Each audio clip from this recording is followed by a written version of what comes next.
Chapter 7.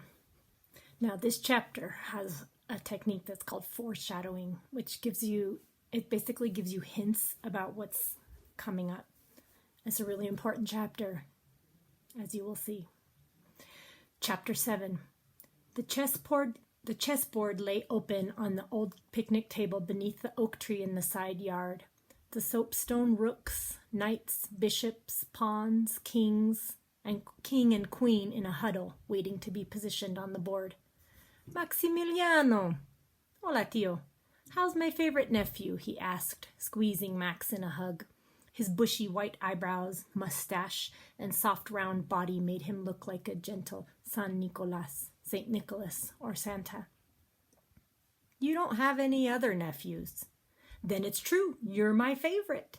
His booming laugh filled the yard. Within an arm's reach, a plate was piled high with empanadas. His aunties sat at chairs at either end of the table. They were both as tall as Max and thin like him. Amelia spread her arms wide, folding Max beneath her protective wings. Hola, mi cariño, my love. She was Buelo's older sister and had once been a nurse. Her enormous eyes beneath dark-rimmed glasses made her look like a curious wren, a bird. She held up a crossword puzzle book. You'll help me later? Max nodded and then ran to Mariana, Buelo's younger sister, who was teaching him to garden and cook. I made rellenos for dinner from the chiles we planted, she said, hugging him too. After they bake, you can dress them with sauce and sprinkle the cheese. Remember how I taught you? Yeah, said Max, grinning, and I remember how to eat them too. She patted his face, cooing. You appreciate food because you help grow and prepare it. Now, tell me, is it true you will be your father's apprentice? He smiled half-heartedly and nodded. Papa's taking me to the ruins tomorrow. She raised her eyebrows. The day has come. Papa slid in across from Tio and pointed to the empanadas. You know, Rodrigo, I'm beginning to think our Sunday dinners are just an excuse to convince Amelia to stop at the bakery. Tell the truth. I would never admit such a thing, Junior. He picked up an empanada and licked a dollop of filling oozing from the small turnovers. He nodded toward the plate. Maximiliano, their pineapple, your favorite. Max grabbed one and looked at Papa. Please? Just one, said Papa. Don't spoil your dinner. He began setting up the pieces on the chessboard. Buelo came from the cottage with glasses and a pitcher of lemonade. Considering the speed of gossip in Santa Maria, said Tio, I suppose you've all heard about the new coach, Hector Cruz. Oh, yes, said Mariana. Everyone's talking. Amelia nodded. I wonder how he'll adjust here. Why? Asked Max. Well, he's coming from the big city, said Tio. We're a sleepy little village, a walking town where most distances are more quickly covered on foot or in a wagon with a burro. Some people have trucks or cars, said Max.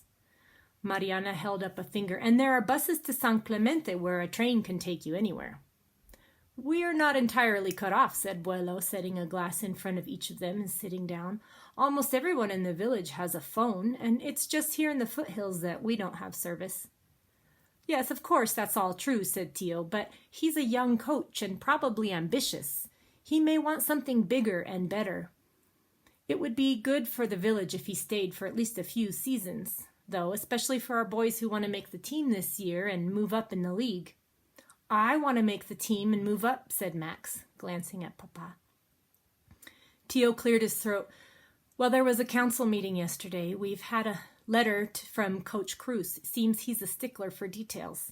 We must be sure to enforce the league rules about who is eligible to play, which means we need to have all the documents on file. No exceptions. Like birth certificates, said Max. That's what Ortiz said. Yes, Tio's eyes darted to Papa. Papa picked up the white queen and tapped it on the table, the rhythm like a ticking clock. Buelo reached over and covered his hand. A thick silence settled. Max could hear himself chewing.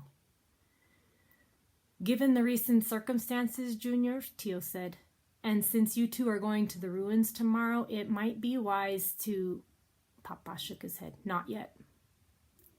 Mariana leaned toward Papa. Junior, he needs to be prepared. Amelia set her glasses on the table and rubbed her eyes. I agree. Max looked at their concerned faces. What are you talking about? Papa turned to him.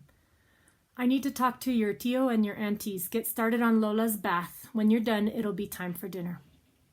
Well, if it's about me, why can't I hear it? Papa gave him a look that said the conversation was over. Max raised his hands, palms up as if to ask why. Then he dropped them. He knew it was useless to argue.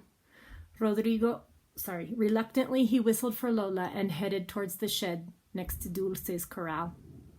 As soon as Lola saw him dragging out the big metal tub, she pranced and ran in circles. After he filled it with the hose, Max gave the command and she jumped in. Max could see Papa, Tio, Abuelo, and his aunties all huddled together at the table talking. That veil of secrecy. What did they know? And what had Mariana meant when she said he needed to be prepared? Prepared for what?